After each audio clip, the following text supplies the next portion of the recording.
All right, everybody, welcome to the DM and Friends Thursday night discussion group, and I have some of the greats. I have some of the greats tonight for you.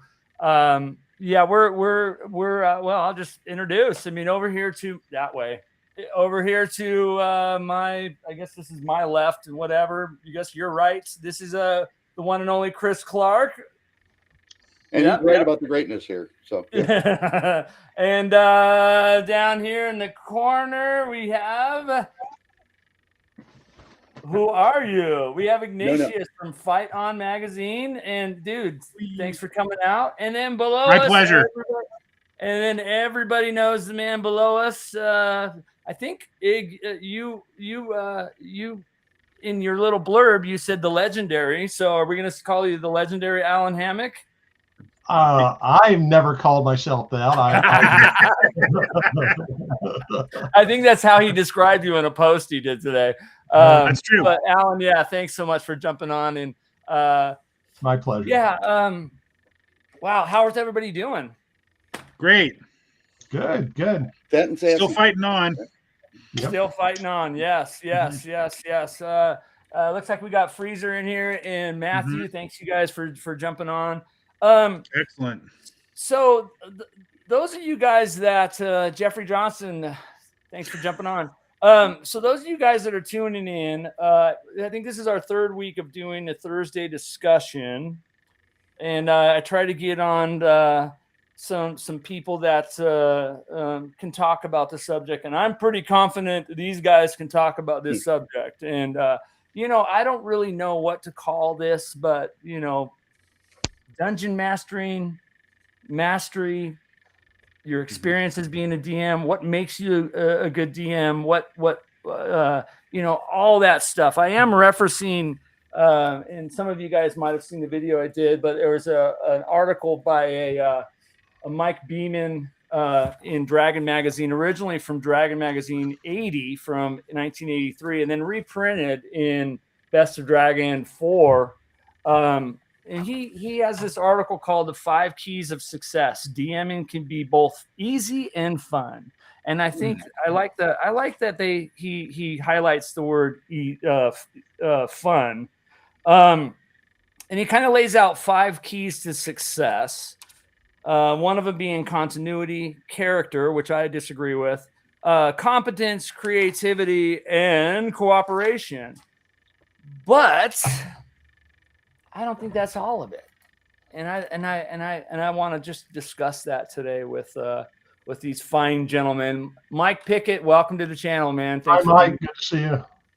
Well, I want to jump in before I forget it because I just recently watched the video that you linked, and one of the C's was cooperation or something like that. Oh yeah. Now, this doesn't mean in my experience, in my opinion, that the party has to cooperate with each other all the time. Yeah. But what I've told people more recently, the older I get, the more I play, the more, at least for me, it's about the people at the table that I'm playing with rather than the game. Yeah. I can play the stupidest game, with a bunch of friends who are laughing, and we're going to have a good time. You know, and so please, cooperation doesn't mean everybody, gets together and has a round circle and perfectly agrees. It means, like you said, you don't need an energy vampire, sucking the life out of the table, and because life's too short for that kind of stuff. Yeah. So, stuff. He said stuff. I love it. He said stuff, right? Yeah. Hey, shout out to Thunderstruck just showed up. Hey, Mike, how you doing, man? Yeah, I'm actually waiting for an order from him. Yeah. So, and it's Old West, Alan, it's Old West stuff. Yeah. I like what you said there. I think that's you touched on a couple things. And by the way, jump in, guys, if you want.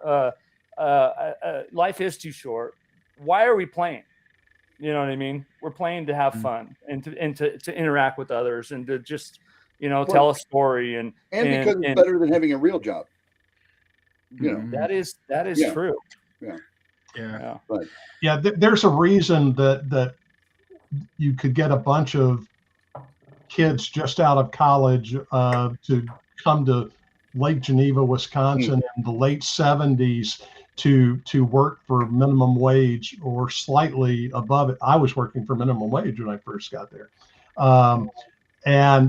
Because it was the hobby that we loved. I mean, I was thinking I'm going to spend a year getting to help shape, the game that I'm playing, and this will be really cool. And it turned out to be 5 years.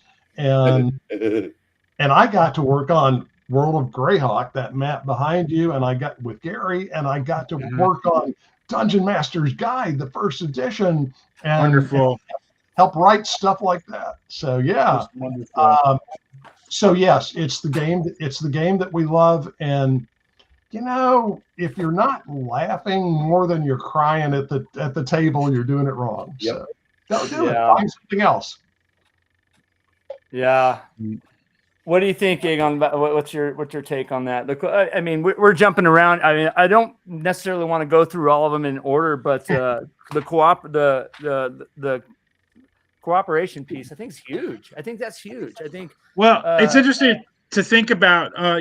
With players, obviously, especially in a challenging scenario, you've got to have your characters cooperate to succeed a lot of the time. But I think there's also a way in which a good dungeon master cooperates with the players, which isn't to say it makes it easy for them always or gives them what they want, but you got to be responsive to the ideas that you hear coming from the other side of the table. And I always try to, work with what the players are doing.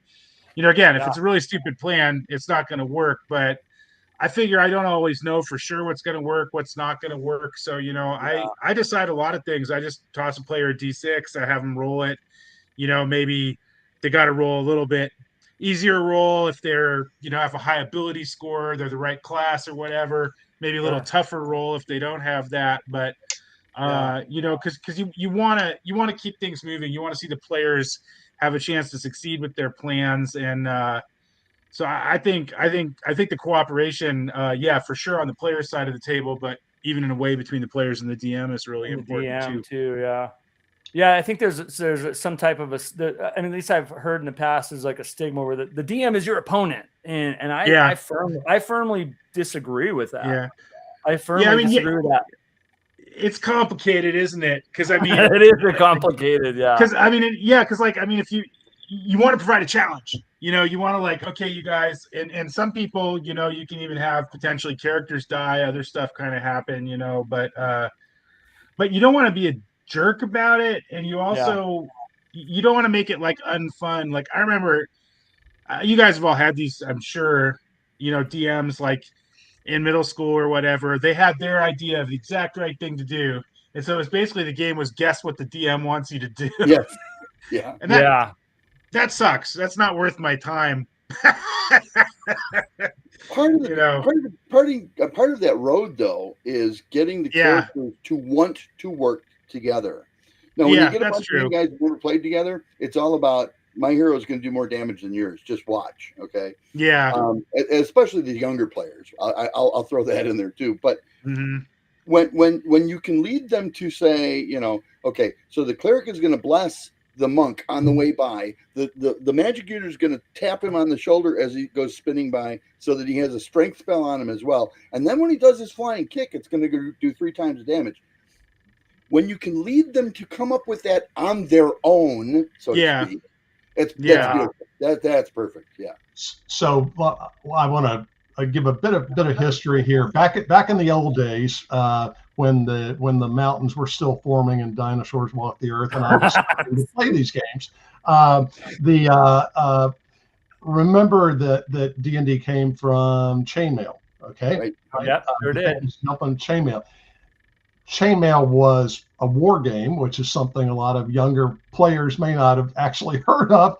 But in the old war games, which mostly started from miniatures, and then there were the Avalon Hill SBI type games, you had a referee. The referee was the neutral person, and you had, if you weren't neutral, people stopped coming to your games. I mean, Oh yeah. So you learned neutrality. So the DM evolved from this aspect of totally neutral, and I think that as the game progressed, people found out that it was going to be a little more fun if the DM was a bit of an advocate for you. And so I liked to ease people into this very complex system of rules by saying, if they're totally new to everything, try to tell me what you want to do, and I'll tell you if it's possible, or if what you need to roll to see if that'll work. And you try to give them a chance to let it. So I'm not going to sit there and make them come up with the rule. Okay, if I'm replaying something, a 1E tournament, I may not refresh them on the fact that lightning bolts could bounce. Yeah. But if somebody's about to do that, I'll say, okay, as a highly intelligent magic user, I'd like you to roll under your intelligence on 3d6. And then I'll say, you remember now that lightning bolts could actually bounce off the wall. And then, so I'm not going to be the neutral guy that's going to let it happen the way I would if it was a real tournament, in real time. I'm advocating for the player, but I'm trying to do it in a fun way where they still have agency and there's still a chance they could screw it up. Yeah. So, you said something that I use a lot in my games. Somebody will kind of go off, and two things I want to back up. I love it when players figure out something that I don't even think of, like, holy cow, whoa, okay, I didn't think of that. They got around my trap. That's awesome. But you said something I think that's really key to good DMing. Tell me what you do, and I'll tell you what happens. Yep. And if that's a die roll or whatever, that I think is the key. Like, you might have something like, you think you have a vision. Obviously, as a DM, you have a vision of what's going to happen, right? But if they come up with, hey, I'm going to do this. Well, this is what happens. You know what I mean? Based on a die roll or circumstances and all that. I don't know if that made sense, but I use that line a lot. You know what I mean? I don't know. Did that make sense? You've heard me as DM say to people, I'm not here to tell you what you can do. Yeah. Try doing it. Yeah. Well, and then you'll find out what happens. There is no such thing as I can't do this. Okay. You try and take flight with wings you don't have. Correct. You can't do that. Beyond that, try whatever it is you feel you might have a chance of doing, and I'll explain to you what happens. Chris, when your party came up with that complicated plan, I would say, while you were explaining that to them, the bad guys get a round of arrows. I'm not going to kill them all because of it. I'm going to say there is stuff happening while you're talking about this. Yeah. Well, and if we're being a little pedantic about it, such as you have a 4-hour event, and gosh golly, you guys just spent the first 90 minutes coming up with this plan, okay? And in the old days, in the old tournaments, that was great. We would let them waste as long as they wanted. Yeah, I used to put a little egg timer on I used to put a little egg timer on the table. Yeah, go ahead, guys, talking out. Go ahead. Yeah, I have a little hourglass that I put on sometimes. So we do got to. I want to make sure we acknowledge some of the questions here. We got a great question here from Mike Pickett. What? And by the way, if you guys see a question and I don't grab it, please speak up. Well, I want to say D-Rod, but okay. So Mike Pickett said, "Do you guys feel that with new additions that there is not much emphasis on each party member rely on each other? I'm referring to things like limitless spells and fighters can heal themselves, etc." I mean, that's an interesting question. Well, and the fact that it seems like every class there is can cast spells. Well, I'm not as experienced with the new additions. I do think that there's there's maybe more spells and powers, or at least there were in 3rd and 4th, that let characters help each other in certain ways. And I don't object to that. I mean, you've got those spells in the earlier editions too. I think where I got into trouble with the later editions is there was just this kind of like too much in a way, like just stuff piled up, and it inhibited the kind of free form creativity at the table that I think as a dungeon master and a player is why I continue to play the older games more often. But I think with that question, it probably really depends on the game, because there's definitely like some interesting kind of intricate, more modern game designs where if you're like, it's almost like D&D chess. You know, if you're interested in putting this together to that power and I mean, like, yeah, sure, some people dig that. I mean, for me, it's not my jam, but I don't necessarily, condemn other people who are into it. I've always joked that the most powerful spell in all of Dungeons and Dragons is inflict player character. So, the buff spells where you can support your party are cool, and that's one of the. As a DM, I love those, and I encourage people to do that rather than no, I want to min max to the most powerful offensive spear that I can throw. So. Yeah. Real quick, Dreg, thanks for jumping on. Good to see you. Blair, good to see you. She says she's at 60 hit points, 60% hit points, I guess, getting over a cold. DM Leo, thanks for jumping on. Good to see you. Yeah. Leo's always a blast. Yeah, Leo's the best, man. Yeah, so, I mean, back to kind of what Alan was saying about, I mean, what are your guys' kind of comments about that regarding, tell me what you do, and I'll tell you what happened, and the DM being kind of cooperative, and let me back up. Yes. I love that you brought up chainmail, because you are right that was a very neutral ref. And then you develop into RPGs, which is really just kind of an evolution, of miniatures and Avalon Hill and all those games and all that's playing style. So it was a foundation in the early days. And I don't know if it kind of, I know as kids, I when I would DM with, in our science class with, I'd throw the hardest, darnest thing at every other day a Trask would come out. You know what I mean? Like, well, I mean, you want to try all of those things. You do, but then eventually you discard a lot of it and come to a core, kind of thing. Like a play style, I want to say with the alignments, okay, I played one of the most evil characters in all of history and did that once, okay, and got it out of my system. Now my evil characters are villains in games that I run, right? So, but it's one of those, same thing with monsters. It's cool to throw the root of all evil, out there once, and it, swallowed a 12th level player character and killed him, So went, okay, maybe that was overpowered, So power gaming is an aspect of the game that you grow out of, I think. Seriously. Yeah, I think so. I mean, Stranger Things, right? What's the kid? I was in a great power game at North.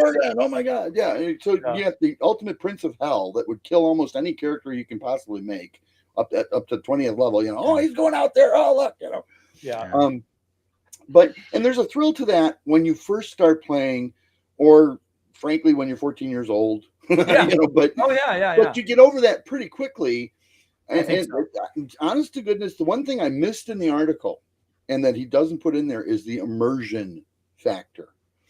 Because a challenge that is good for your party, your player group, whatever it might mean, depends on immersion. It's got to be an achievable goal that isn't easy, but is achievable and that relates to the world that you've painted for them, Yeah. And the less they have to, I don't know, go watch 15 episodes of Star Trek because you put them on the planet that's in episode 15. The less they have to do that, because it's not that different from your world, but there are these couple of differences that make it fantastic. And I meant that not like great fantastic, but fantastical. In other words, Gary and I used to call this links to reality. Things that feel like they're in the world but aren't quite because they're just a little bit different. And the more links to reality you have in there, but that aren't necessarily what people expect when they finally understand through the challenge what they're getting into, the more you'll suck them into the game, the more immersion you'll have. Yeah. I think there's nothing like that. You know, I think there's a definite satisfaction when you put together a world or you put together a campaign and your players are leaning into it. Oh yeah. And the fact of they're doing blog posts, they're talking about it all week long. You know what I mean? They're texting you like, oh my God, what about, 3 hours later at the bar. That's why we play. Yeah. 3 hours later at the bar, they're still telling tales. Yeah. There's a kind of creativity there I want to ask you guys about. I was talking to a friend of mine, Dell. He's a really good DM. I was talking to him about this show today before I came on, and he gave this really interesting example of a game where his players were coming to this forest that was on the map, but it didn't have the name. And they're like, well, what's the forest called? And he's like, oh, man. So he remembers, in the Elric books, there's the Forest of Trews or something like this. Right. Yeah. So he says, it's the Trews Wood. And then the player hears that Truce Wood. And so he's like, oh, well, what's it named after? Do they have a truce in this wood? And so instead of correcting him, Dell's like, huh. And he actually remembers that one of the characters is playing a wild elf who for some reason gets along with humans. So he just on the spot improvises. That's awesome. This is where the wild elves and the humans made their truce 100 years ago in this part of thing. That's why they're in conflict here. And then all of a sudden, everybody's like invested in the setting because instead of this just being like some forest on the map, now, I mean, some people, I think maybe it might bug them that you're just making it up because they want you to be like Tolkien with your 50 notebooks full of lore or whatever. Yeah. But I think it's kind of mixed. You need some lore. You need some sense of a real world, but you also making it with the players like that, I think is awesome. It's a way to fill in the details and, also just, again, collaborate at the table, like make it fun, I mean, not only is that cool, but then it gives you a plot hook for something later. Yeah, exactly. 100%.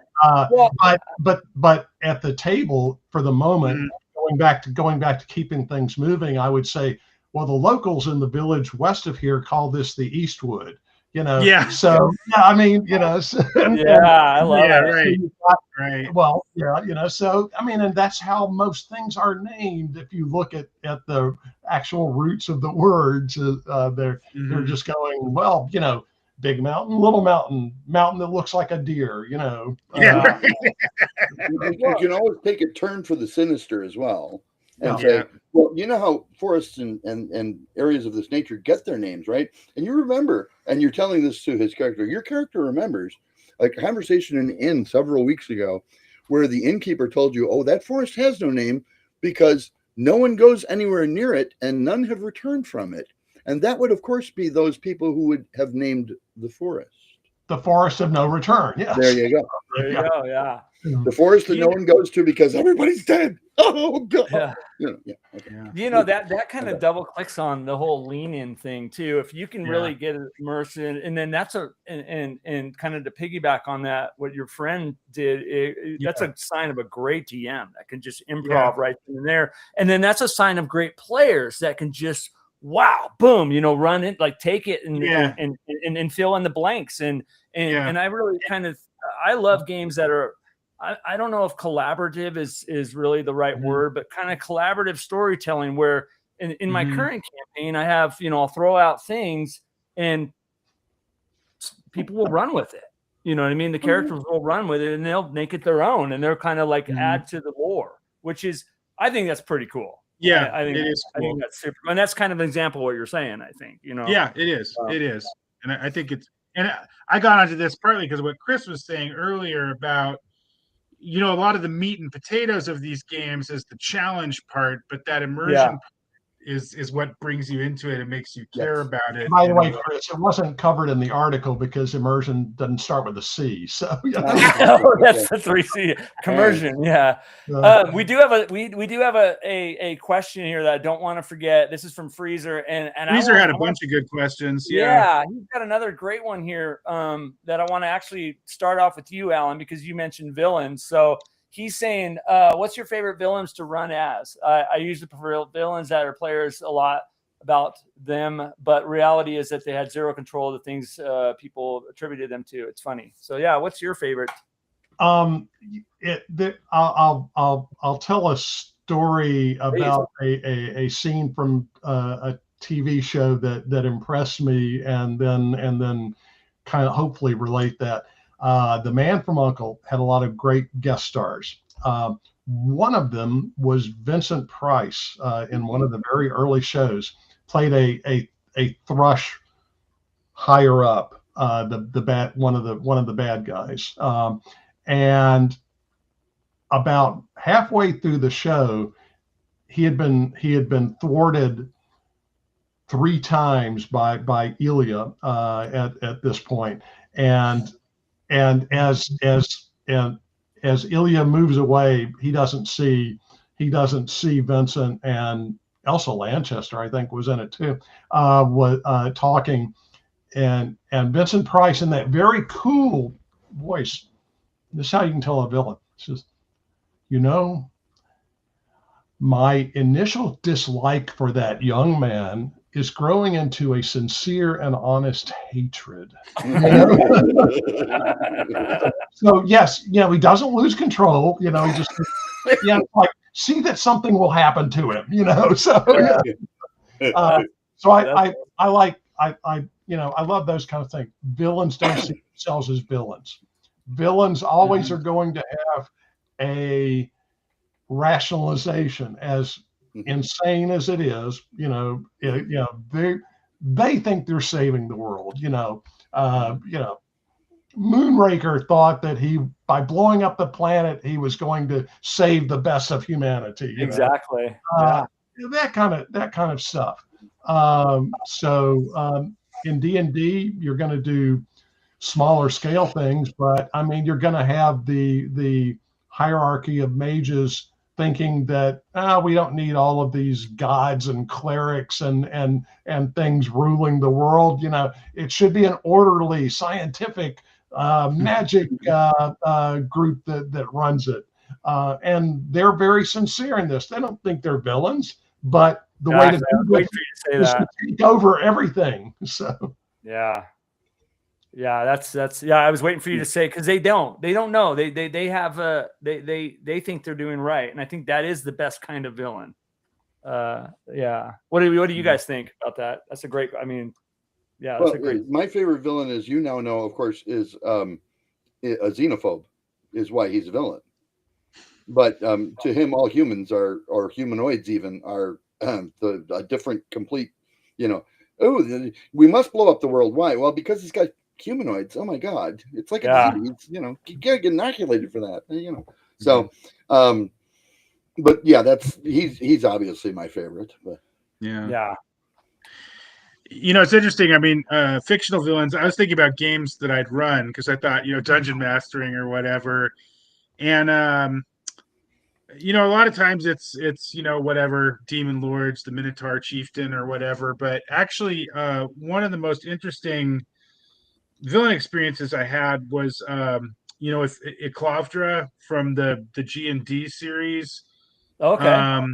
Because what happened, though, this is kind of interesting, because some of the players tried to sort of like reason with her, and remember, there's an internal conflict in the Vault of the Drow where there's different factions and stuff, and so it actually kind of turned into this interesting thing where, she's still definitely evil, but she and the players sort of found some common cause against the other noble houses. And it wound up being a case where somebody who, because I've run that series at least twice all the way through. And a lot of times you just fight stuff. That's cool. Nothing wrong with that. But that was actually, in a way, the more interesting one, because the players actually got into the politics of, the Vault of the Drow, and they were using change self spells to like look like Drow and wander around the city and stuff. And so she actually wound up becoming more like a femme fatale, like noir villain rather than just your sort of evil high priestess, right? I love it. I do love letting players get to choose between the lesser of two evils, and we have to cooperate with the femme fatale, lawful evil lady, because the alternative is worse. Exactly. Yeah. Sort of like voting. And that always brings up a moral dilemma with you have like lawful good characters that are, but for the greater good, do we have to do this to get that? That's such a great, the greater good covers a lot of territory. Another great question. And by the way, thanks so much. That was I like that. Another good question. Well, I shouldn't say good, but another awesome question. By the way, Jeff Johnson, I saw you on here. Thanks for jumping on. He's a player in our group. Cool. Good dude. You probably know him, Alan. He's going to be running some Boot Hill too. I think he's been talking to you about that in North Texas.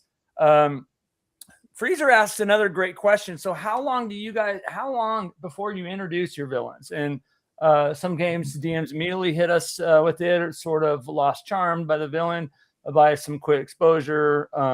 You're curious if there's a golden time.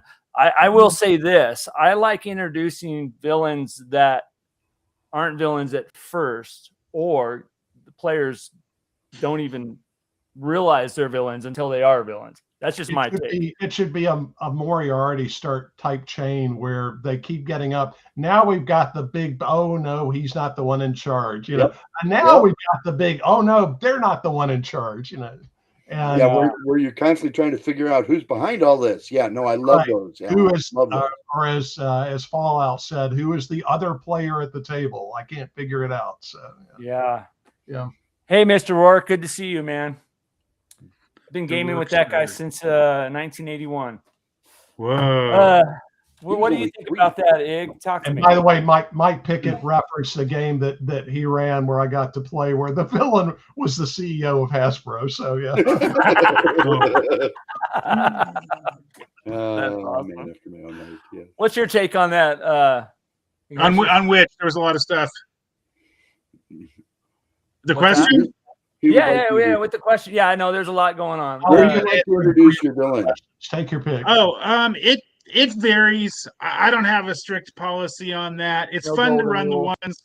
It is definitely fun when you run the game where people only gradually realize who the real bad guy is. You got these guys here and these guys there, and actually that is kind of the idea, like behind even the Giants Drow series. At first, you don't know. You think the Giants are but sometimes you could kind of have it up front too. One of my player characters was a thief that robbed the party. That was, speaking of that teenage phase, that we all go through. But anyway, it was kind of interesting. The DM let the other PCs track him down, and then he wound up making friends with the ranger who was the chief of the party, and it wound up kind of being okay in the end. But it just varies. Sometimes it's like, okay, we got to kill this dragon. You know who the dragon is, and the fun is in kind of like the journey and figuring out how the heck you're going to kill something so big and strong. But other times more gradual. Other times a friend can become a foe, or a foe of friend. I don't know if there's any strict formula for me there. It just depends on what the adventure needs. And by the way, back to your character.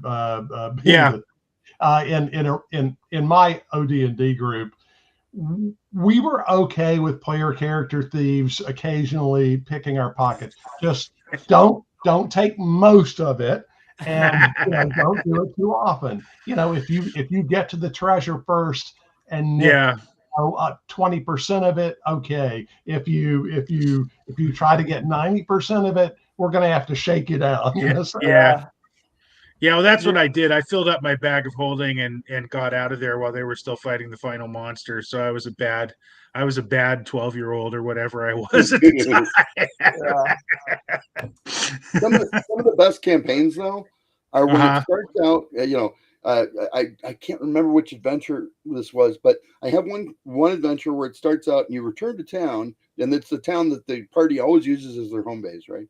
And Mhm. all of the villagers have been collected by this pirate band, and they're being sacrificed on a flaming altar one at a time. They get thrown into the fire one at a time, and you go Mhm. running in and you wipe out all the pirates, and the last guy's finally left, and he stands there with a cutlass, and you get the feeling that the cutlass has magical properties because of its glow, and he looks at you and he says, "This isn't over," and then blinks out of existence. So now you've got, well, and the difference is now you've got your goal of, we need to get rid of this guy because he's like really bad to have on the same material plane of existence as the rest of us. So we need to get rid of him, but he's already been introduced right at the beginning, but you don't now see him until you follow all the clues that let you figure out where he went. Yeah, for But sure. see, those are mostly mystery adventures in those instances. Yeah. I guess in a mystery adventure, you almost by definition don't know the villain until you solve the mystery. Well, no, you can. The mystery can either be where did he go, or it can be who is he, or it can be what did he use, or what's the story. Yeah. Or What's the story? Yeah, that's really cool. Yeah, we had a couple sessions back where there's a lawful good, a good paladin that felt like he needed to get rid of this magic item that's chaotic, that the magic user is harboring and wants to hang on because it's worth a lot, and blah blah blah, typical kind of conflict in the group. And so during the watch of the paladin goes over and sneaks into the bag and he gets caught. And so that was a big contention in the group where and by the way, Chris is in that Wednesday night game. He plays a cleric in there, but Jeff was on here, and that was a good hour conversation between the group of "you're stealing from me," blah, blah, blah. So that was really fun. I like those games. So when you said that, that just kind of brought me up to that. Yeah. I love the interaction between players. I think that where I get the most satisfaction as a DM when the players lean in and they're so invested and they're so Yeah, I mean, you do have to know your group though, because there's some groups where people don't mind that kind of thing, and other groups where people get really hurt if one PC behaves to others. And I've seen it. Oh yeah. So I guess that's kind of like a social contract or something, right? You got to figure out what are we doing here together, and And so getting back to one of the things that we touched on before, you said keeping things moving. I'm not about this, but there's a difference between running a game for your Saturday night group of friends that you've known 20 years and running a game at a convention. And if you've got 6 or 8 players who haven't met each other until that weekend, it's up to the DM more to keep things moving. Don't let people indulge in. You can't have a person spending 4 or 5 minutes on their role play and shopping and things like that when there are 7 other players waiting to take their turn. And so you as a DM, I feel the responsibility to say, okay, you can keep shopping if you want to, but we're going to go around to the other players until so think of what you want, and when I come back to you, you'll have your choice. So but you want to, I mean, that's one of the things that I feel, especially at conventions. I don't know about you guys. So. Oh, I totally agree with you. Yeah. So one of your C's is pacing. I would say, and I kind of land on this a lot. And I've talked with a lot of people. This is just my opinion, but it's right. Anyways, I think that con play, versus campaign play, where I'm everywhere. I mean, we're in session 90 right now in a X amount of year campaign. That's totally different style of play than a con game. Totally. You hit it right on the button because you got a 4-hour window of time. You have 6 or 8 players that have, possibly never met each other. And you're trying to get through this, this kind of scenario at a small amount of time, and if you get stuck on a door for, like the tournament modules, like if you get stuck on a door for 2 hours, well, you lose the tournament, you know what I mean? Like, cause you didn't get as far as you needed to. So I kind of visualize con play like that. But if it's not a tournament, I want all the players to get their best fun out of that adventure, and that usually means getting them to the end, the BBG. Exactly.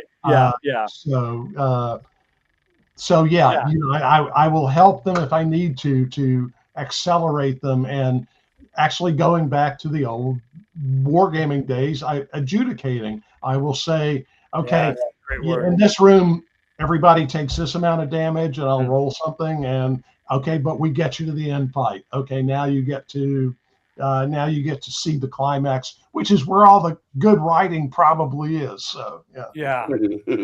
Well, that's yeah. What is your guys' thoughts on point this way? Yeah, what are you guys' thoughts on? Do you differentiate between do you agree with me? How's that? I want the 8 guys that don't know each other that sit down to play with me to be talking with each other as though they were old friends an hour after the event is over, though. I really do. Yeah. And so that's part of what you try and do as a GM, is get them to work together with one another, to complement one another. And I don't mean overtly like, gosh, that was a nice smack to that orc there, dude. But to complement each other in their style of play. Yeah, so that they work together, and you can guide the players to do that without using a heavy hand. Yeah, and one of the best feelings I got at a convention was seeing some disparate players during something like that, and then seeing them 20 minutes after the game ended, all sitting together at the bar talking about the game. You know, you see that. That is the best. That's a great feeling. Mm-hmm.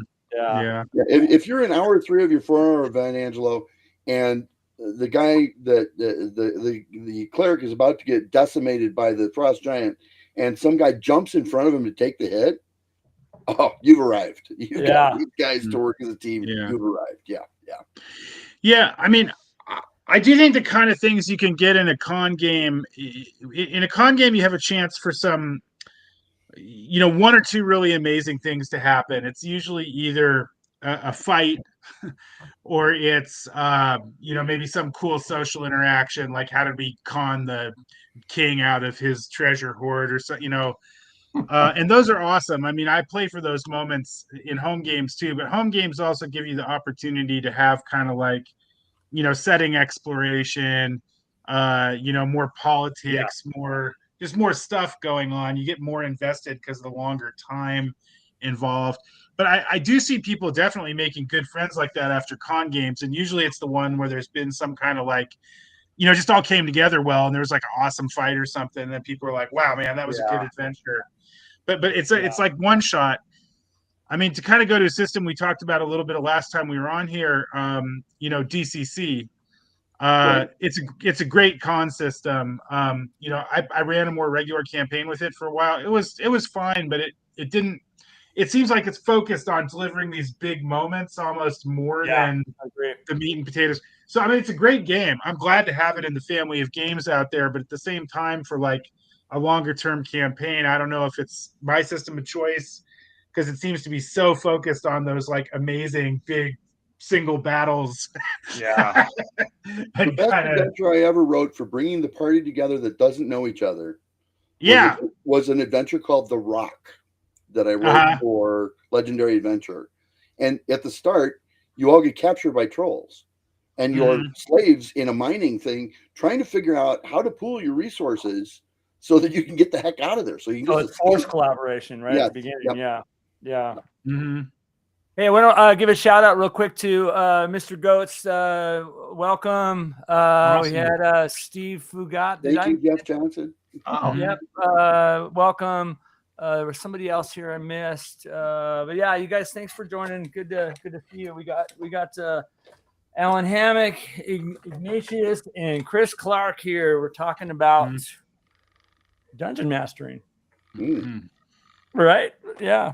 What was one of the other C's you wanted to talk about? Yeah. You know what I want to do, since we are on this, Chris Clark has blessed the live stream today with a giveaway for a drive-through RPG in his inner city games design store, I guess, right? Sure. Well, yeah, Is that our what you guys drive-through call it? site. Drive-through? Okay. It's just going to be a coupon for $25 because we make a lot of stuff that's $25 or less, and I don't want to tell you what you have and what you don't. Yeah, Get what yeah. you It don't. gives them the opportunity to get whatever they want. So what we're gonna do really quick, and I don't want to spend super. Okay, I'm talking too much. Alan is gonna ask a question. The first one to answer the question right in the chat will win that, and then you're gonna have to give me your drive-through email. You can send it to me somehow, or give it to Chris, and Chris will tell you where to send it. That kind of stuff. Anyways, Yes, Alan's got an awesome question that he's gonna stump everybody except for that one person that answers it right. Go ahead. All right. In the world of Greyhawk, Yes. what lake was the subject of a novel by legendary fantasy author Andre Norton? Oh crap! That's a good one. Holy crap! Who knows that one? Boy, the answer is just flooding the chat right now. Everybody's going through their library to look for Andre Norton. Everybody's googling it. They're all crashing it or googling it. That's a tough one, dude. He whistles too. That's a tough one. I tried to give a hint. Michael Rooney, thanks for joining. There we go. Yep. Yes. And then Alessandre Morton, Quag Keep. Yeah, so it looks like Quag is the answer, right? Yeah, it was Lake Quag. It was Quag Keep. So Michael. By the way, a very cool D&D novel if you hadn't read it. So yeah, dude, awesome question, man. And it so had a lizard man character for the first time in a. Yeah, Michael Rooney. I'm gonna put in the email that you need to reach out to. Email address. Yeah. So I don't want him to put it here in the chat to get. Yeah. Chris, why don't you private chat me the email he can go, and then I'll put that email in and he can respond to it. Yeah. Or type in your bank account number and we'll send it. Yeah, give me your routing number, Chris. Social security number, date of birth. We'll take care of it. Have him send his email to that email, and then I will send him a coupon. Michael Rooney, good job, dude. Is a legendary thief. I mean, he's admitted it. So yeah, Michael Rooney, good job, man. That's super awesome. Well done. Yeah, well done. That was not an easy question. That was neat. Yeah. I had no clue. I thought it was easy, but then I've got an autographed copy of the book. So. Yeah, of course. Well, I think I have that book. A Greyhawk question that's not easy from the man that actually edited the folio. Okay, so yeah, there you go. Yeah. Anyway. While we were doing the giveaway, I thought of another thing to talk about. Please. It's a DM skill that I think you can only develop over time, but to me, it's super important. Which is sort of, I call it like playing the setting or the dungeon or whatever you want to call it organically. In other words, you have the environment that the players are in respond to what they're doing. And the thing that I think some people find hard about that when they're beginning, right, is in an older game, you've got keyed areas. And in a newer game, maybe you've got some procedures like this happens, roll some dice, see what happens. But either way, there comes a point where the players are just kind of doing things in this imaginary environment, and you've got to figure out how the environment responds to them. And some of my best old D&D memories are things like, big running battles where basically the dungeon sort of figured out that the characters were in there, and you got giants chasing the characters down the hall. The characters, because they got smart players, are like ducking into side rooms and but the thing is that's kind of hard to teach because you have to know whatever you're running, and it doesn't have to be a dungeon. It could be a city or a wilderness or whatever. But you have to know what you're running well enough to like think kind of organically, like this is over here, that's over there. The players did this. What's going to happen? But I think that is fun, first of all. But also it to me, it makes the environment kind of come alive when people are playing, and it's like there's consequences to actions, But yeah, I think, yeah, so I guess that was something I was thinking about, is that kind of maybe holistic or whatever you want to call it, DM thinking. Yeah, I call it organic growth. Yeah. There was a discussion in Tracy Hickman's Mhm. Facebook post that I contributed to, and I said that really was kind of the way that we started, because it was driven by players, in the sense that as a DM, Yeah. I said, okay, the first thing I say is, I've got a level and a half of a dungeon done. Do you guys want to go to it? Yeah. Sure, let's go to it. And then they say, okay, you meet at a tavern. What's the name of the tavern? Oh, crap, okay, I'll figure out the name of the tavern. It's the Bouncing Bugbear. Okay, and big room and a fire. And great. And we go out, a couple of wilderness adventures on the way there. Get them to the dungeon. They go through the 4.5 faster than I'm ready for, and I go, okay, we're going to have a random encounter, and then I have to key that in, and I'm drawing as fast as they are on that. And then we get them back, and they want to know more about the tavern that they're at and the town, and I go, okay, now I've got to write that. And then by the time that I've sketched in a little bit of the village, it's time to do another 4.5 of the dungeon, and so, I do that. And then they want to say, well, what's beyond the village? Is there a bigger town? Who's the military? And I go, okay, now I got to figure out who the temples are, and what the theology is, and what the political situation is here.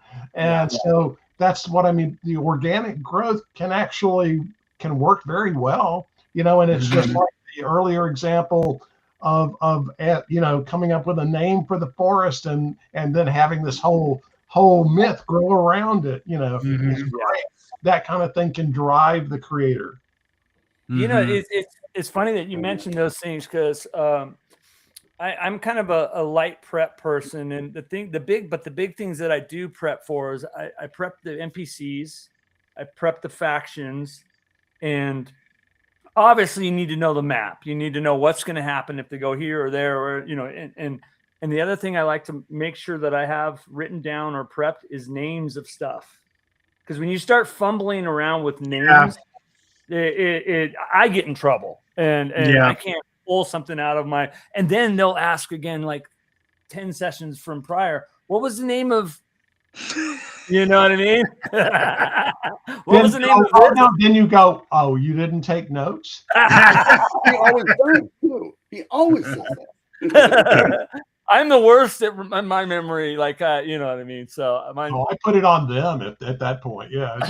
Okay, Alan. Okay, that's from the veteran right there, veteran DM. I like that, though. I like what you were saying. That's really, you got to have the ability to kind of evolve, and a lot of people have been saying to improvise and all that. I think that's a skill that some people might be born like that. I know.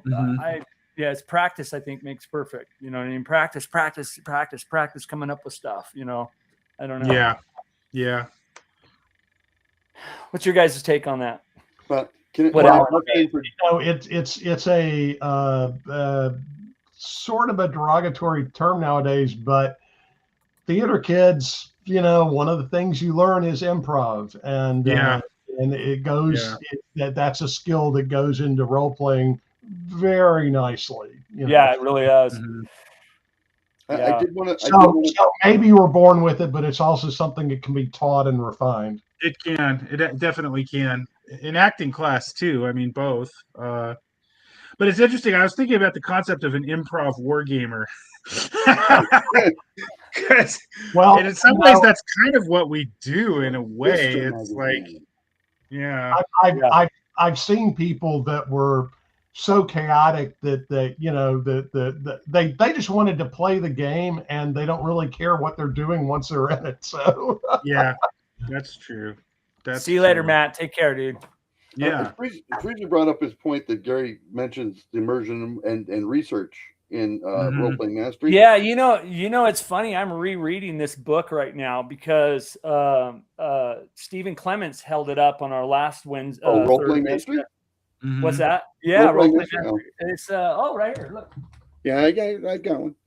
No, I was going to say, but you need to also bear in mind, Freezer, that Gary was the one who did not understand that nickel silver has neither nickel nor silver in it.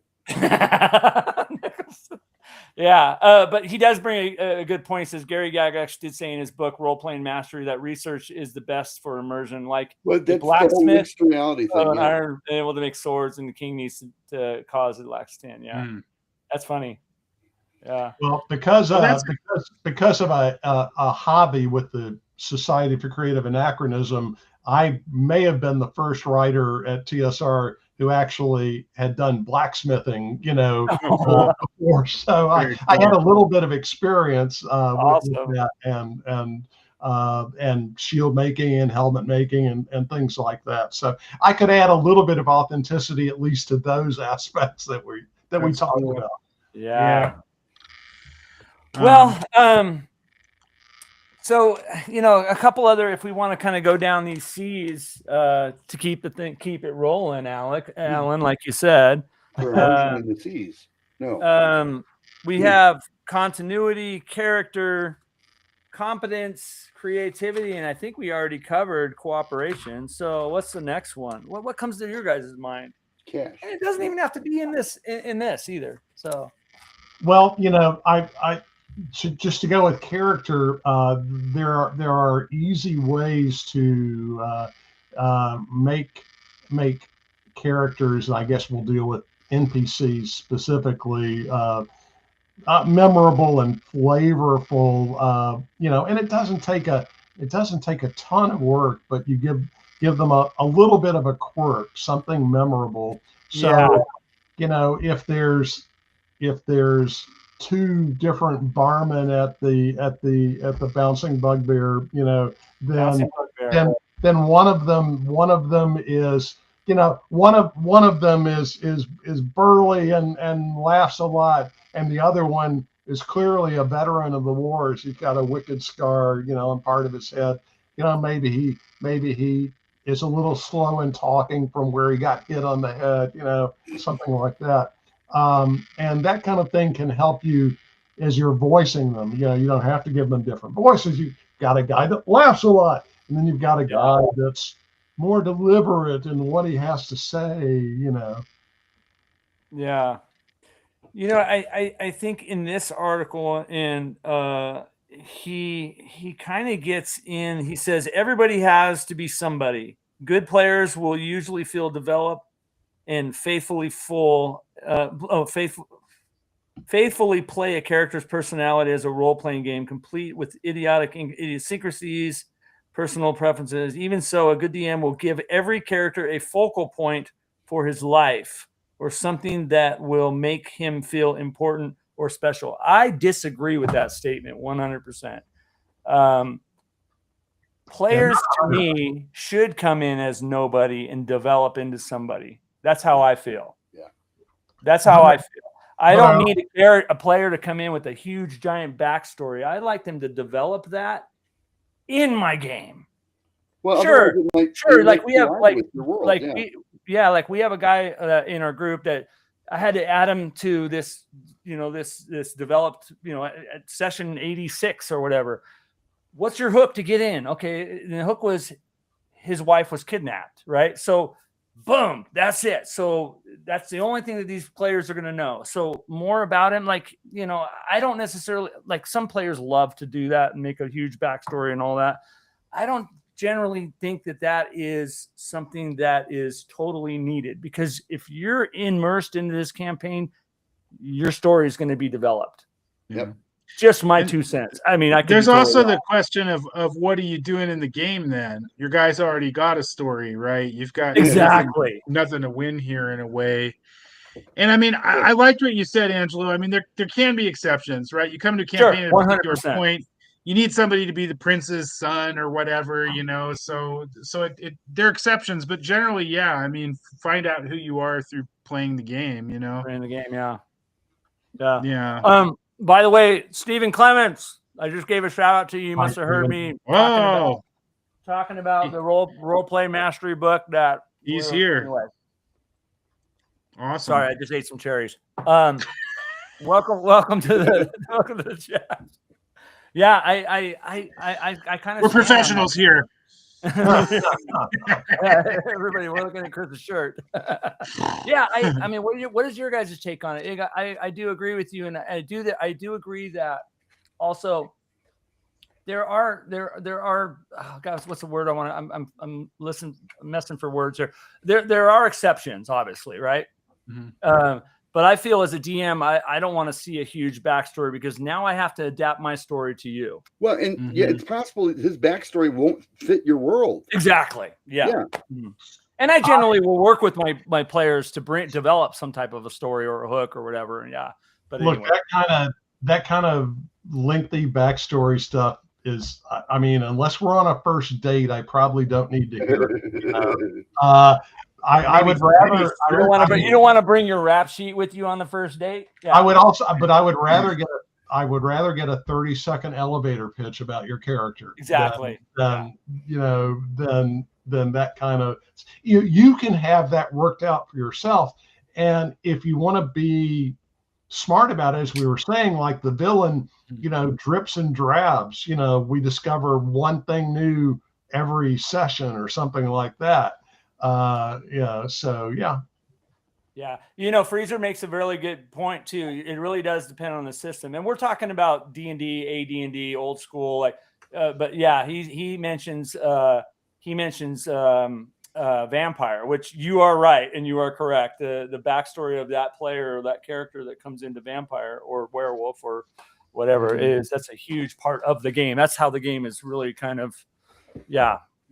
Anyways, it's really kind of really hinged on that. But yeah, I agree with you, Alan. And Jeff Johnson says not needed unless that's what the campaign is about. Plus, that leads to one player overshadowing the whole session.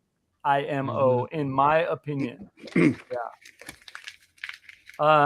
Somebody said here, Alan's Ghost Tower has an appealing start. The PCs are all political prisoners facing questionable criminal charges, or in one case, they're paying monetary back taxes. They weren't all political prisoners. A couple of them actually had committed murder, but yeah, and they're sent there to do the agile monk. Welcome. Well, but that was because they lost an election. I mean, it was for a tournament. Like somebody said, okay, tournaments you kind of have to railroad people. If you're going to give them a fair experience, and this was the best railroad at all. No one give them a choice about whether or not to accept the mission. So we did it. I did it that way. So yeah. I run a scenario that's ancient Greek kind of origins, and it was a very specific quest that needed to happen, and they emptied out the prisons and said, "Okay, you guys can go because you're gonna die anyways." And the whole kind of pitch of it is you have to do this or you're going to die trying, you know what I mean? And yeah, so it's kind of along the same lines of what you're talking, but Azo, welcome. Mike Pickett says he's going to sleep. Thanks for jumping on, buddy. Get some coffee. Get some coffee and stay on, damn it. So what the other thing, another big piece too, and I think this is really important. He brings up the idea of competence, right? Mm-hmm. You don't have to know the books inside and out. The DMG sits right here, Mm-hmm. You don't have to know, but you got to know enough of the rules to be confident. And I think as a DM, you got to be confident or you lose trust of your players, et cetera, et cetera, et cetera. Yeah. What is your guys' take on that? I want to jump in just one. Here's the thing. You don't have to be right as long as you're consistent for that game. Exactly. If you want to keep it moving, say, okay, if somebody wants to look it up, you can, but for now, for this game, for tonight, we're gonna rule this. And amazing. just moving, amazing. That's a great way to put it. Can I record you saying that, and then when it ever happens, as long as you pay royalty every time. Voice? Yeah, right. I mean, Angelo, at one of our Boot Hill games, I think you were a little surprised when I did that. I said, I'm not sure exactly what the rule is, but for today, the rule is this. So. Yeah, and it's so funny because I had an incident last week at a Boot Hill game on the West Coast where I failed. I got in a debate with the person, and obviously what that did with the game was destroyed the game. The momentum of the game, everybody was, it kills a game. That is a key thing that DMs need to know. Yeah. I know 90% of the rules, but this part right here, I don't know, but I'm going to rule it this way, and we'll look at it during the break. Or I will blatantly apologize to you after the game's over when we find out that you were right. But we have to keep this moving. Right. And I understand it's okay for a player to say, to try to get some kind of clarification. It's not okay for a player to argue the fact. No. But it really has to also, as DMs, we have to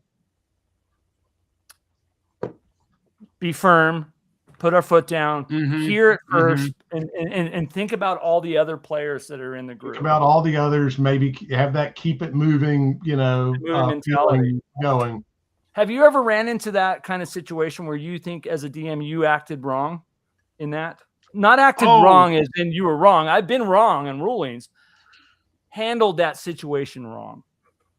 Have any of you guys ever ran into that? I've had a guy walk away from a table. I'd call that probably wrong. Yeah, Yeah, I mean, I've we've always. Our interpretation of the rules, and then we find out later. Oh, this is how sleep worked. That kind of stuff. No, I'm not talking about that. I'm talking about the interaction between the player that's debating you. Have you ever handled that in a different, where you wish you kind of?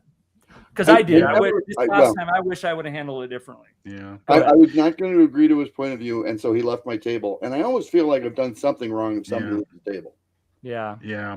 Even if they were being a jerk. Doesn't matter. That I'm there to keep them happy at a con, not the other way around, Yeah. Yeah. I can tell you one where I think I made a bad call, and I'm not sure if how I handled it was right or not, but it was a father and son were playing in my game.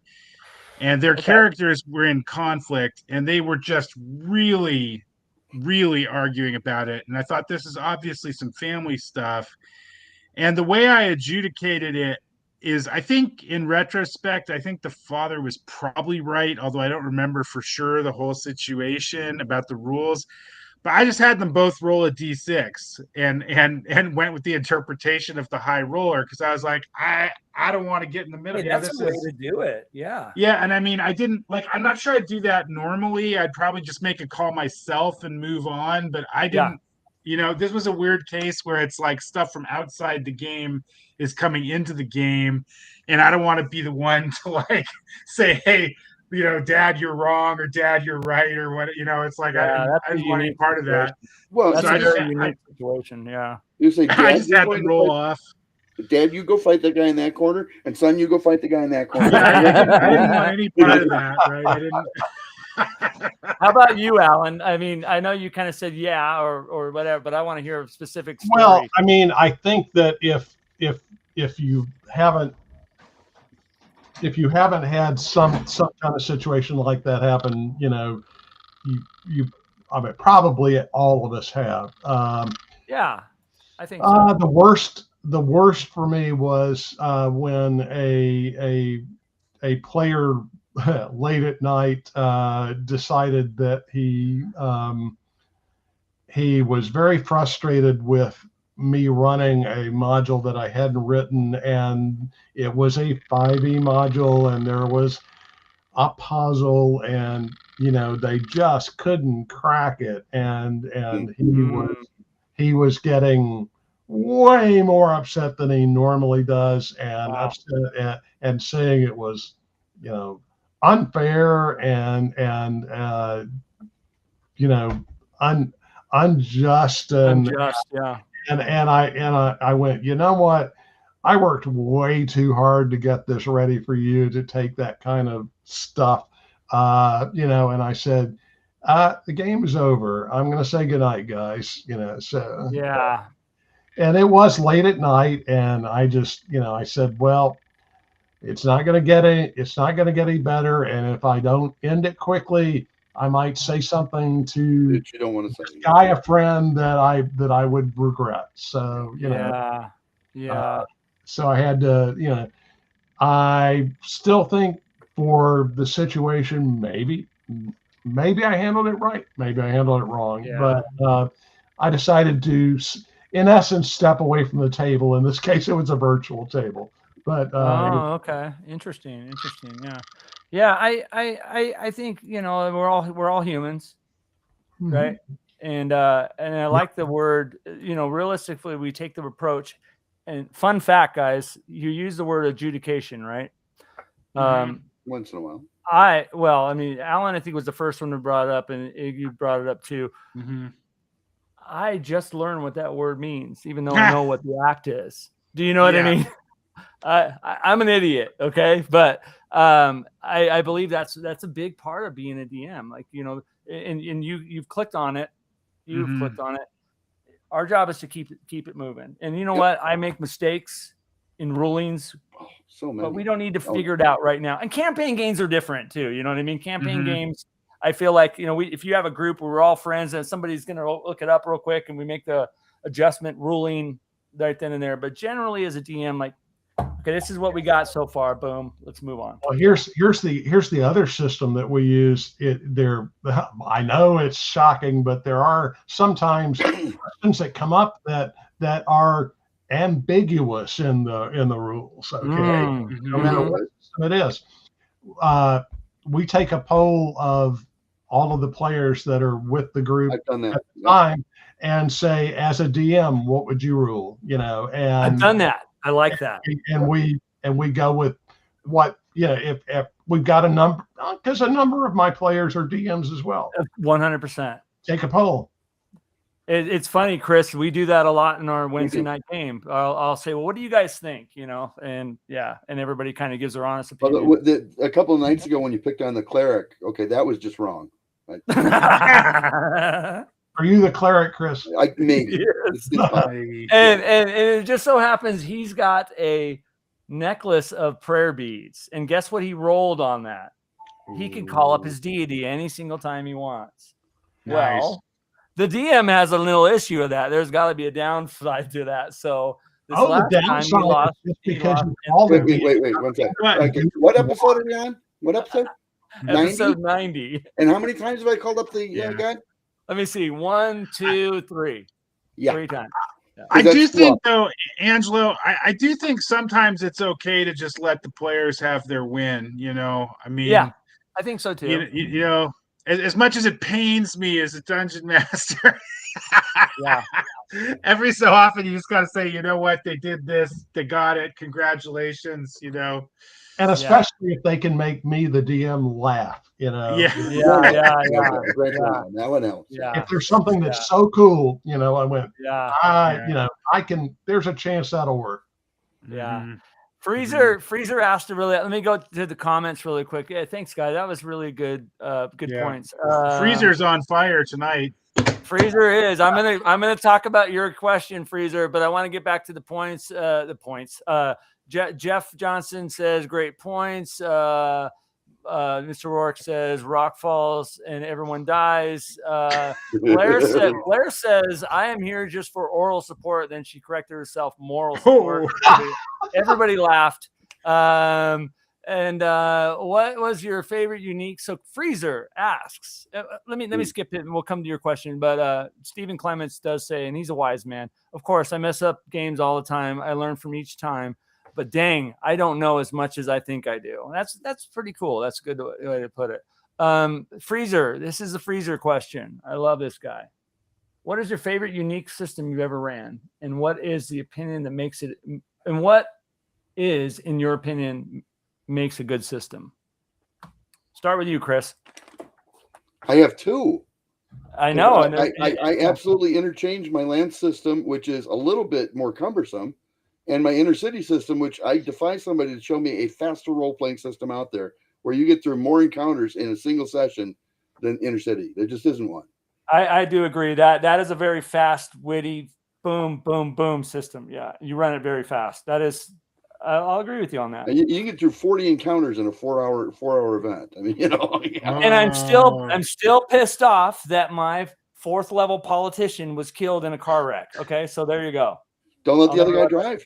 That's all I'm Yeah. saying. Yeah, that's cool. How about you, Ig? I mean, unique system, you know, maybe I'm getting too meta here, but everybody kind of had to invent their own version of D&D if you were playing in the 70s or early 80s, right? And so, like, it's something I actually kind of miss sometimes, you know, like, how do you do it in your campaign? You know, I mean, I got to say, like, strict AD&D initiative, even in the mid 80s, I knew as many or more groups that didn't use it as did, right? Everybody had their own initiative. And this is, well, you know, after it's codified, even people are still so I mean, you know what, I like my D&D homebrew, you know, that's my unique system that I've made to support the way I DM. But I mean, there's so many good ones. I mean, outside of this kind of gaming, I always have a lot of respect for Call of Cthulhu. You know, it's a different kind of game, but it does what it does exactly right. You know, and that is true. But there's a lot of them, you know, and I think one thing I like about you know, classic fantasy games is the world, the developing story, the campaign, the character arc. Like, it's got a little bit of a longer vision in the home game. I mean, a lot of the modern systems are awesome at delivering a particular kind of experience over one game or a, like, mini campaign. But I love that open-ended freedom of, you know, old style fantasy. You know, that's what I really, So I'm just thought. When I was 17, my mom asked me, "Why do you guys play that game? Did you win?" And I said, "You know who won, Mom, tonight?" She said, "What? Everybody." What? Yeah. How can you play a game where everybody wins? Oh my God. That's true. That's true. But that's the allure. Yeah, that's the allure. Gotta stop my dogs here.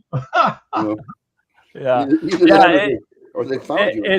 It's funny that you brought up that AD, and I'll get over to you, Alan, with this question. But it's funny you brought up that about AD&D. I don't know anybody that runs AD&D initiative as written. I don't. Yeah. I don't know. Well, I learned it as an adult. Finally, I have done it a few times, but I know guys who do. If you go over, like, to the Knights and Knaves Ale House or some of those boards, you'll find guys who can tell you every detail of how it works. But yeah, I mean, I agree. A lot of people run a simplified version of it, and a lot of people run something completely different even today.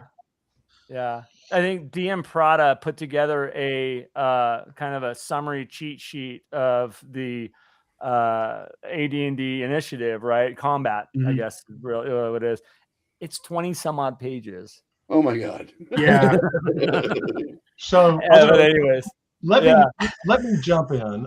Please. When I started getting called back to conventions, they all wanted me to run Ghost Tower of Inverness, which is 1E, and then other 1E games, and I very quickly, you know, decided an adaptation of the convention thing I was telling you earlier. I said, okay, you know what's going to work for initiative at conventions is if the person to my left goes first, and then that person, and that person, and that person, and that person. And I said, and we'll go back to the really original chainmail thing, and we're going to roll a 6-sided die, the party and the DM. And it'll either be you go first, I go first, or tie, simultaneous effects. Sure. And each person in the party gets to roll for the party initiative on later things. But they would say, do you use weapon speed? And I go, oh, hell no. You know, nobody, I don't know that anybody used it after trying with it, you know, for a little while. I do. The reason we wrote these things was to try to have a homogenous experience for tournaments Right. back Yes, in sir. the day when we were thinking that there could be a homogenous experience for tournaments in D&D. Yeah.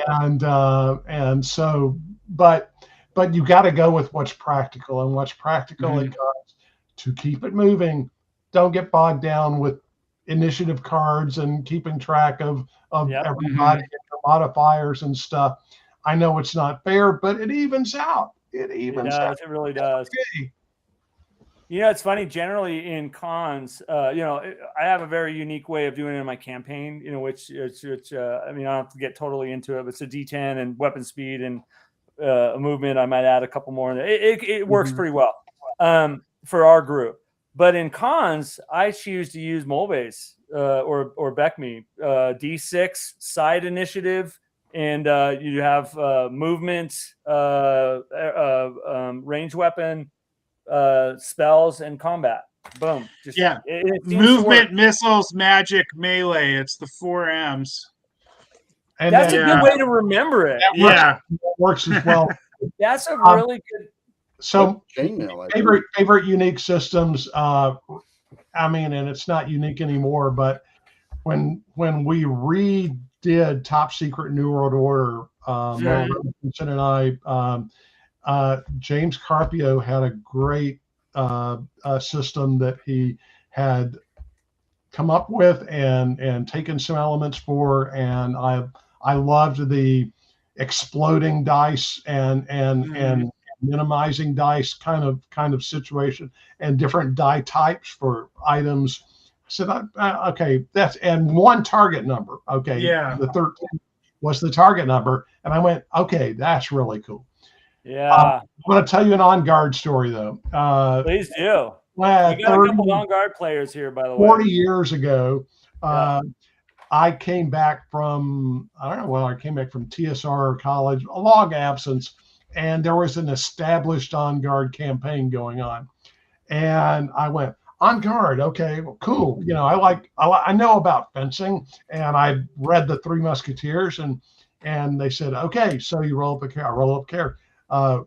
Which group do you want to join? And I said, well, I want to be a musketeer, of course. And they said, well, you want to know that there's a really powerful Cardinals Guard faction here, and most of the other players are in the Cardinals Guard, and including one very leveled character. And I went, well, like, so who's not in the Cardinals Guard? And they said, oh, nobody. Everybody is in the Cardinals Guard except you. You know, and I went, well, then for sure that's what I want to do. You know, so because you know, the fastest way to get me to do something is to tell me not to do it, or it's not wise. So I know we weren't going to talk initiative tonight, but do you know why I like using the Die 10 initiative even when I'm at cons? It's because you do the whole tell me what your character is going to do when it's your initiative. So you do the announcements first. Yeah. And then when they roll initiative and it doesn't come out right, because the guy who's supposed to do the one thing before the other guy does his thing has the later initiative. Yeah. It creates a different, and it's very realistic in terms of that. In other words, you know, oh, great. Well, we did this great plan, but then the initiative, you know, just screwed it all up again. And it's perfect. It's wonderful. Yeah. It adds to the chaos of combat. It really does. Yes. And I love one other DM tip that I had that I've adapted. It's not realistic at all, but I, as a DM, try to apply all damage that they do on a turn to a single target unless they really specify otherwise, because why not? You know, they would see that if it is sequential, they would see that and they would concentrate fire, and it's going to be a lot easier for me bookkeeping as that makes a lot of sense to do it that way, and it's the win for the players, you know, because they get to see the opponent go down, and it restores morale, you know, you know, again, giving players the agency and the little reward. You know, video games you get rewards in subconscious ways, like the little music or the ching ching and things like that are that are maybe a little subliminal. Okay, so as a DM, you got to do that. You're the person to give the little rewards. What a great idea! Let's try that. So yeah. You've got an 80% chance of that working. That would be cool. Yeah, that's the generous way to do it. If you're playing with minis, it can sometimes you just have to let the damage go where it goes. But yeah, I mean, definitely in the player's favor when you can. Yeah. Wow. Yeah. It's crazy. Good stuff. Do we want to do, let me see what time we got. Do we want to go through one more of the C's or what? What do you guys one think? more C and let's call it a night. And then there's one C that I'm starting to Jones for here. Okay. And it's coffee, yeah. This is my giant coffee cup. So, yeah. Well, the other thing he brings up, and this is actually the first point, I'll just throw this out there. He talks about continuity, and I've done actually videos on this, and I'm a big believer. I'm a big believer in consequences in your world and but continuity in your world. What do you guys think about that? Continuity of rulings, yes. Continuity of your world, not always. If you had constant continuity, you never have a twist. And if you don't have a twist, you're not keeping your character, your players on the edge of their seat. You're not.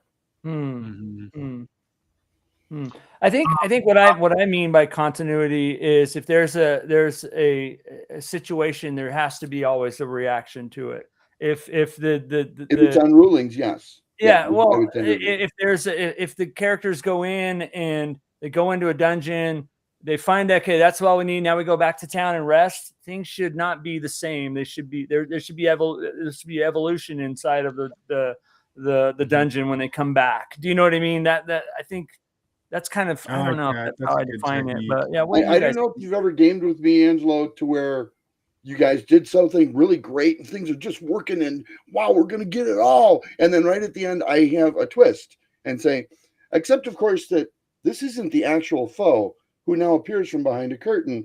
And you look at me like, I hate you. If you have an I hate you moment, trust me, your characters are having a good time. They really are. Yeah. That's a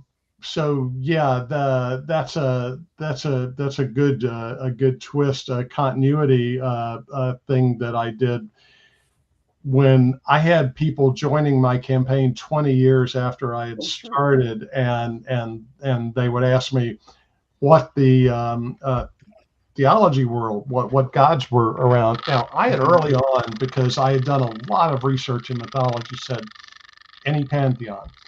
And then I had to modify it later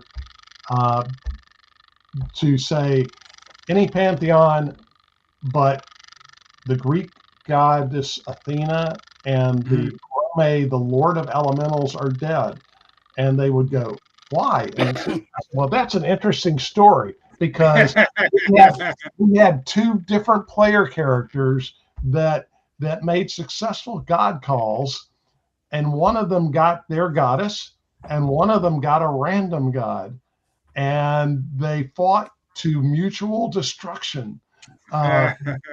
This is before we wrote deities and demigods, and said that if you're vanquished on a plane that's not your own, you don't actually die. And so I said, no, they're dead. They're dead in my camp more. So yeah. Because we had the ruling first. Did you see what Freezer wrote? So a 2D rated 10 weeks ago would have skeletons of your enemies in it with possibly new raiders seeking treasure. But imagine that you go back in there and there aren't skeletons. What you're really looking for, Freezer, is what I call raison d'être, or a reason for being. In other words, as long as there's a reason there aren't skeletons there, even if you don't know what the reason is yet as the player, it's okay, and it can make for really good gaming. Oh, I know what the reason is. The reason is because your players cleared it out, earlier. And guess what? You are now the people that other raiders are seeking with treasure. There you go. Yeah, because you've got the dungeon's treasure. Yeah, I mean, a great twist. Yes. Yeah, I think I think when I kind of think about this subject, I think you talk about a twist and all that. I don't think that I'm kind of going down that path because yeah, of course, twists are great, keeping them engaged in that. But I think if you have a consistent world, that if I do something, I'm going to have a reaction. You know what I mean? Well, you have to have a reason. If there's not for everything. Yeah, and you're right. Have a reason for why this dungeon has, rats in it in one room, and the next room skeletons, and then a red dragon in the next room, and then a troll. You know what I mean? Like you know what I'm saying? Like, why would it have ecology? Because the red dragon is allergic to rats. Yeah, maybe. Yeah. But I don't know. That's kind of how I interpret it. Maybe I'm interpreting it a little wrong, but I don't know. Yeah. Well, and Alan's answer was pretty much just perfect. Yeah. Yeah. Sorry, Alan. Yeah. Credit's due here. Yeah. Well, Alan's perfect. So That's I something got to kind of. Mike Pickett actually answered me as the answer to the question. I went, no, okay, thanks, Mike, but no. By the way, did you notice that the answer was right above Angelo's head? Yeah.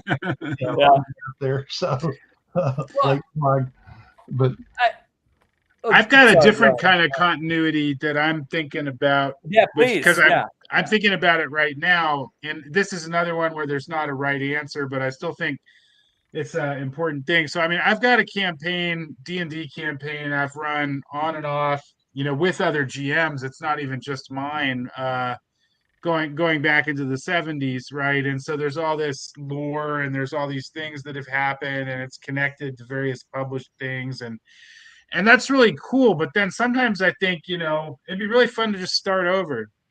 Just like make your little hex map and make a few villages and like, okay, just forget.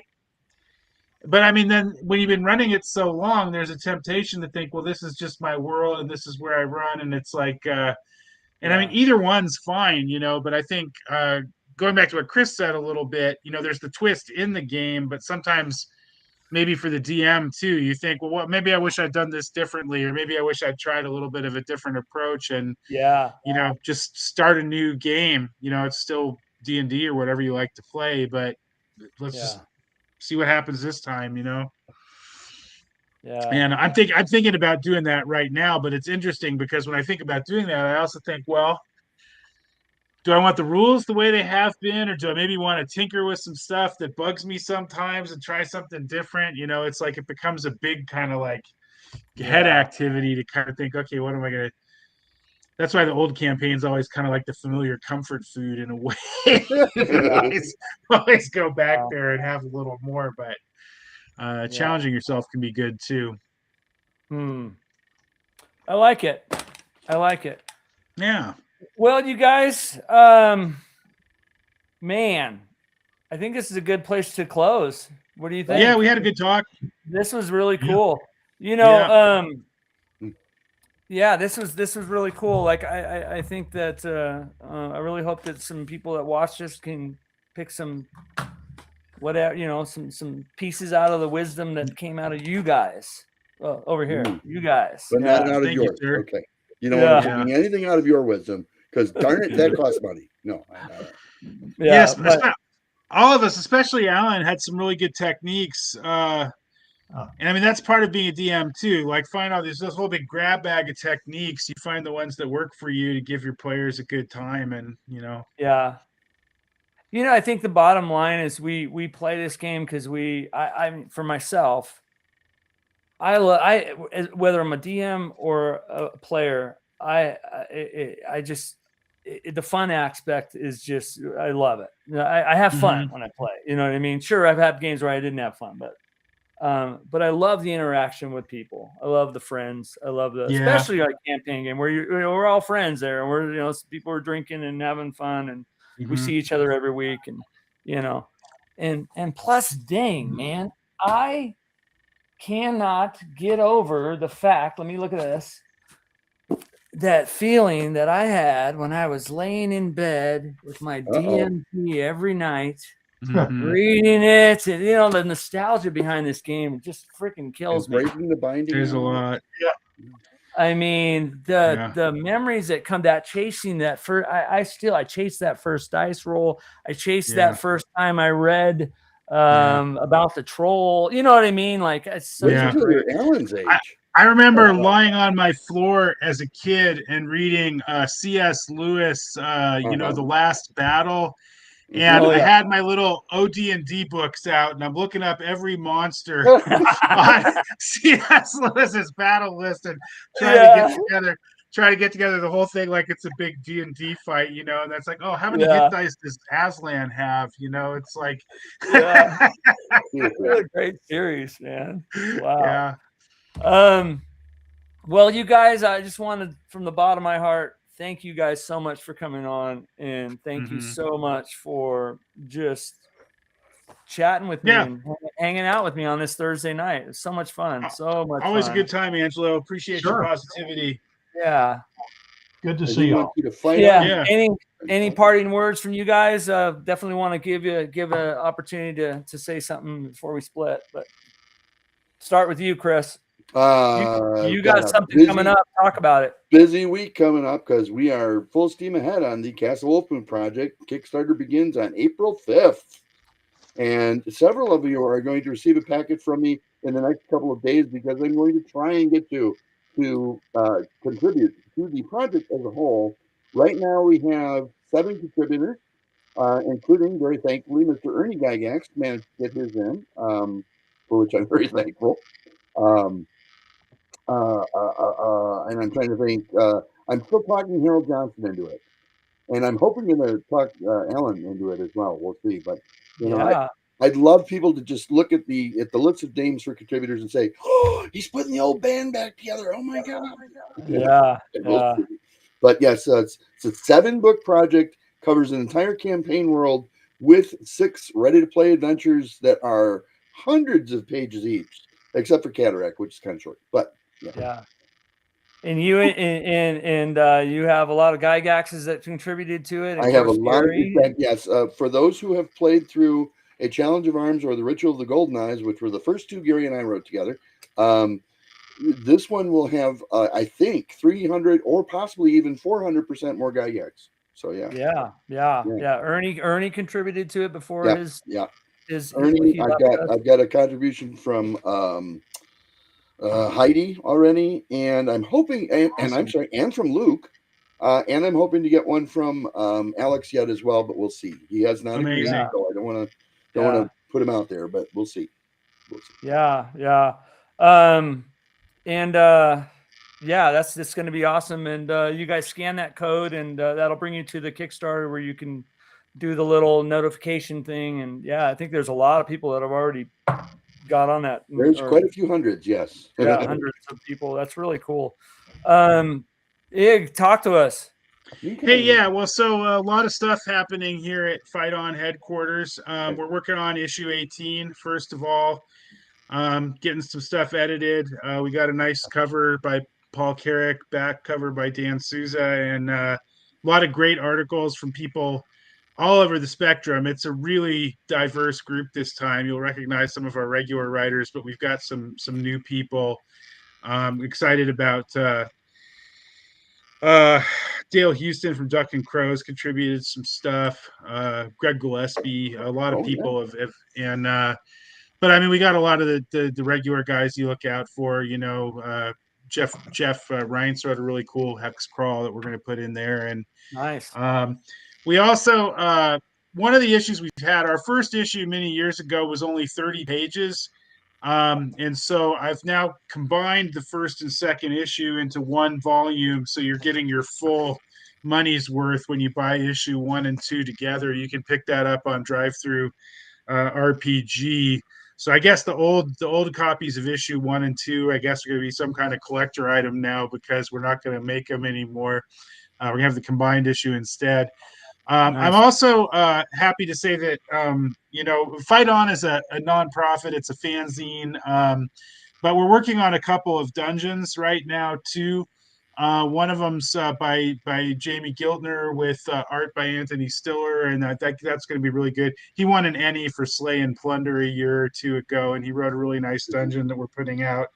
And then I'm actually writing the other one. I got Dwayne Rogers to do the art, and we're kind of developing that right now. So you can look out for those two as some standalone dungeon projects that we're going to be putting out hopefully this summer. So cool. Yeah. Nice. A lot of stuff. Yeah. So I don't have a scan code for you, but I'll definitely get the link to your drive-through and put it in the show notes. Yeah, put it on up on the site. And of course, issue 17 is still going strong, still selling lots of copies. Still doing good. With the legendary Peter Mullen City of Brass cover here, but so you can grab that one on drive-through too. Cool. Got a couple sales right now, but I didn't give you a link because it's basically business as usual. And also all the PDFs are on drive-through. The more recent issues have print copies as well as that number 1 and 2. But if you want print copies of all the older issues, you still got to go to Lulu.com. That's another thing we're going to do this summer is get all the print stuff available on drive-through as well as Lulu. So it's easier. But I mean, there's a lot of it there already. I mean, there's a half dozen issues in print, but we want to get the whole run of the magazine there. So. Got it. Yeah. So let me make sure I get even the Lulu link. I'll put all that in the show notes. Yeah, if you Google Ignatius, if you Google Ignatius Umlaut, you'll find the Lulu store right away. There. Okay. So. Cool. Super cool. Alan, parting remarks from you. Yeah, let me guess, you're putting out a new Greyhawk folio. But Agile Monk, Top Secret New World Order is what I was talking about. I think you can buy some direct from Merle, but also Solarian Games. And otherwise, you'll be able to. People will get to see me at GaryCon, at North Texas, and at EggCon and at GameholeCon this year. We're going to see a lot of you. And remember, it's a diminishing number of conventions that I'm going to. So those are some of my favorites. So and here's the link to EggCon. I'll have Heidi and Eric on, and probably after GaryCon. So this is the link to that. You'll be able to. I don't have one for GaryCon or anything, but EggCon, and then we'll start pimping out North Texas pretty soon here. Yeah, you want to get Gary on the show? Yeah, I was actually going to talk to him tomorrow anyway. So okay. Tell him that Angelo would love to get him on. Yeah.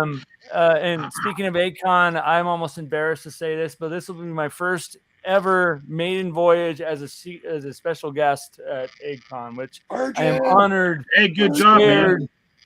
Scared, humbled, and all that stuff. Yeah. So I think that's super cool.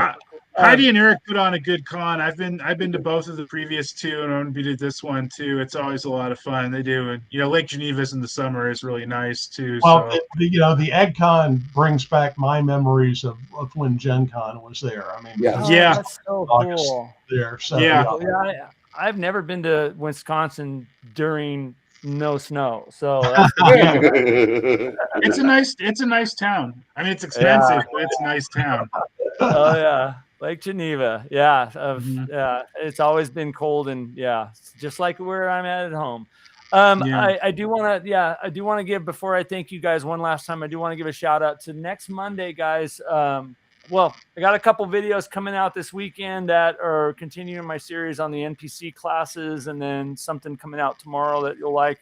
But next Monday, we do have Zane and Bunny Daniel on the show talking about their new Shadow Dark game that's coming out, which is going to be cool. So this is the link to that. I actually got a preview of it and read it, and it's really freaking cool, guys. So we're going to have them come out, talk about this project, and I'm looking forward to seeing kind of their creative minds on this. I mean, I'm not a writer like you guys are, but I like RPGs. I guess that's our commonality here, right? So I hope so. So I'm interested to pick their brain because it's very dark and very interesting and all that stuff. Cool. So, other final last thing, next Thursday, I think I got Grow Dog coming. We're going to talk Mega Dungeons. So, I Alan's a Alan fantastically knowledgeable Yeah, guy. Alan Grohe. I love that guy, man. He Yeah, just did an great article guy. on his blog about Mega Dungeons. So we're going to talk about some Mega Mhm. Dungeon stuff. And then the following week, I got Pat Kilbane coming on. That's Nice. Monday. Yeah. I love that guy. And we're going to talk about his new endeavor, which is rpghistory.net. And he's, he did that. Oh. Yeah. So we're going to dive into that. And then some other stuff coming. I won't go that far out because I don't remember. But anyways, I thank you. Like, I'm going to say this, I'm going to repeat myself from the bottom of my heart, guys. Thank you so much for coming out. That is to you guys, the special guests on here and our panel. And also thank you guys who all commented and did all that fun stuff. And yeah, thanks for having a good time with us. And Yeah. just want to say, you guys take care of each other. God bless, and game on. Right? Yeah, game on. And Fight on. Fight on.